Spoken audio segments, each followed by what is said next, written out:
Assalamualaikum warahmatullahi wabarakatuh.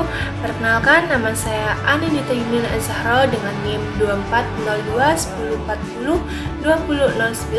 Pada kesempatan ini, saya akan memaparkan materi dengan judul Peran Retorika dalam Pembelajaran Bahasa Indonesia.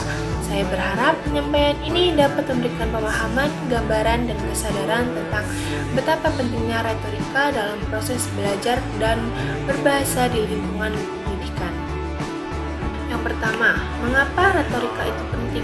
Ketika kita berbicara tentang retorika, banyak orang menganggap bahwa retorika itu hanyalah kemampuan berbicara di depan umum saja. Padahal, retorika memiliki makna yang jauh lebih luas. Retorika adalah seni menyampaikan gagasan secara efektif, terstruktur, meyakinkan, dan dapat diterima oleh pendengar. Retorika membantu kita memilih kata yang tepat, intonasi yang sesuai, ekspresi yang mendukung, serta logika penyampaian yang dapat dipahami. Dalam kehidupan sehari-hari, kita sebenarnya terus menggunakan retorika, baik saat berdiskusi, menyampaikan pendapat, mempresentasikan tugas, bahkan berkomunikasi di dalam media sosial. Karena itu, retorika menjadi keterampilan yang sangat relevan, terutama dalam konteks akademik dan pembelajaran. Yang kedua, keterkaitan retorika dengan bahasa Indonesia. Pembelajaran bahasa Indonesia memiliki 4 keterampilan utama, yaitu menyimak, berbicara, membaca, dan menulis. Retorika mendukung semua keterampilan tersebut, namun peranan yang sangat kuat dalam keterampilan berbicara dan menulis. Ketika siswa berbicara, retorika membantu dalam menyusun ide sebelum disampaikan, menentukan diksi, mengatur jeda dan intonasi, dan berkomunikasi dengan percaya diri. Sedangkan dalam keterampilan menulis, retorika membantu siswa membangun alur argumentasi, memilih gaya penyampaian, menata paragraf yang logis, dan mempengaruhi pembaca dengan cara elegan dan etis. Dengan demikian, retorika menjadi fondasi penting dalam penguasaan bahasa Indonesia. Yang ketiga, retorika dan pembentukan pola pikir bahasa. Salah satu bagian penting dari pembelajaran bahasa adalah pembentukan cara berpikir. Bahasa bukan hanya alat komunikasi, tetapi juga alat menata pikiran. Melalui retorika, siswa belajar berpikir secara runtut, kritis, reflektif, dan terarah. Dalam proses pembelajaran, siswa sering diminta untuk mempresentasikan materi, melakukan diskusi kelompok, memberikan tanggapan, menyimpulkan pembelajaran.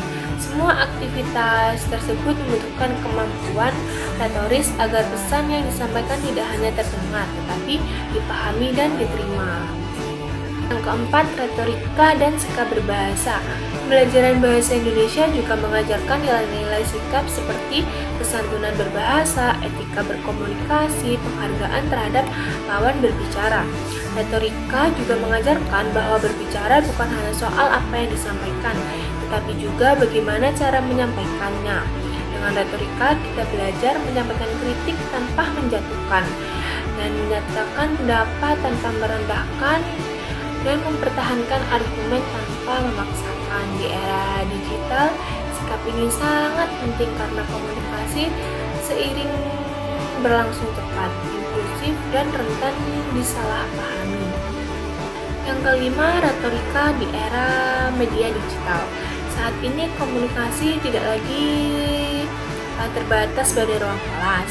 Siswa dan masyarakat muda semakin akrab dengan video TikTok, podcast, Instagram Story, caption persuasi, dan presentasi online. Setiap bentuk komunikasi tersebut memerlukan retorika agar pesan yang disampaikan itu menarik, jelas, santun, efektif. Dengan demikian, pembelajaran bahasa Indonesia mengintegrasikan retorika dalam konteks komunikasi modern, sehingga siswa mampu menggunakan bahasa secara bertanggung jawab dan berwawasan. Dan yang keenam, ada retorika membangun kepercayaan diri. Banyak siswa itu mampu menyusun ide tetapi kesulitan untuk menyampaikannya. Retorika membantu mengatasi rasa gugup dengan kehilangan fokus, bingung menyusun kata, takut salah di depan umum. Dengan latihan retorika dalam pembelajaran bahasa Indonesia, siswa dapat berani berbicara, percaya diri, berargumentasi, mampu memimpin diskusi dan berkomunikasi secara meyakinkan. Ini bukan hanya berguna dalam sekolah, tetapi juga dalam dunia kerja dan kehidupan sosial. Yang ketujuh ada retorika, literasi, dan karakter. Pembelajaran bahasa Indonesia bertujuan membentuk manusia yang literat, kritis, logis, santun, dan komunikatif.